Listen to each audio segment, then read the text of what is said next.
Hello hi welcome to DL kitchen. இன்றைக்கி நம்ம சேனலில் இட்லி மிளகா பொடி அல்லைன்னா தோசை பொடின்னு சொல்லுவாங்க. இந்த பொடி எங்கள் வீட்டு ஸ்டைலில் எப்படி ப்ரிப்பேர் பண்ணேன்ற ரெசிபி உங்களோட ஷேர் பண்ணிக்க போகிறேன். இந்த பொடி தயார் பண்ணுறதுக்கு மிளகா வத்தல், அதாவது வரமிளகாம்போம் இல்லையா, அது வந்து ஒரு 3/4 பவுல் எடுத்துக்கிட்டேன். அது நம்மளுக்கு எவ்வளோ தேவையோ அவ்வளோ எடுத்துக்கோங்க. அது கூடவே நல்ல வாசனைக்கு நல்ல பச்சை கருவேப்பிலை கொஞ்சம் எடுத்து மிக்ஸ் பண்ணிக்கலாம். கருவேப்பிலை உடம்புக்கு நல்லது, மிக்ஸ் பண்ணி சாப்பிட்றதுனால நம்மளுக்கு உடம்புக்கு நல்லது தான், வாசனையும் கூட. அதனால் அதை சேர்த்து விட்டு ஒரு துளி எண்ணெய் ஊற்றி இதை நல்லா வறுத்து எடுத்துக்கிட்டேன். நல்லா சலசலன்னு இருக்கணும். அதுக்கப்புறம் அது தனியாக கொட்டி வச்சுட்டு மறுபடி கருப்பு உளுந்து அது அந்த பவுலில் ஒரு கால்வாசி பவுல் எடுத்துக்கோங்க.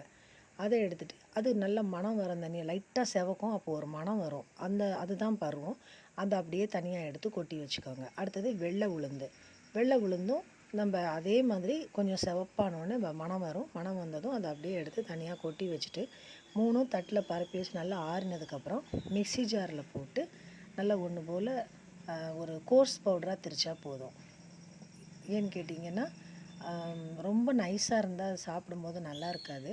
ஸோ இந்த பருப்பு, இந்த உளுத்தம்பருப்பு இதெல்லாம் வந்து சாப்பிடும்போது கொஞ்சம் க்ரன்ச்சியாக இருந்ததுன்னா வாயில் இடையில வந்ததுன்னு சொன்னால் அது ஒரு டேஸ்ட்டாக இருக்கும்.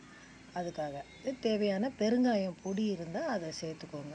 நல்லா கட்டிக்காயாக இருந்ததுனாலும் எண்ணெயில் போட்டு வறுத்துட்டு இதெல்லாம் அரைக்கும் போது அதையும் சேர்த்து அரைச்சி தேவையான அளவு உப்பை கலந்து நல்லா மிக்ஸ் பண்ணி விட்டுருங்க. மிக்ஸ் பண்ணி நல்லா ஆறுனதுக்கப்புறம் ஒரு டப்பாவில் இல்லை ஜாரில் போட்டு மூடி வச்சுட்டிங்கன்னா அது ஒரு 2 மாதம் 3 மாதம் வரையிலும் கூட கெடவே கெடாது. ஏன்னா நம்ம இதில் எதுவுமே தண்ணி சேர்க்கலை, அதனால் கெடாது.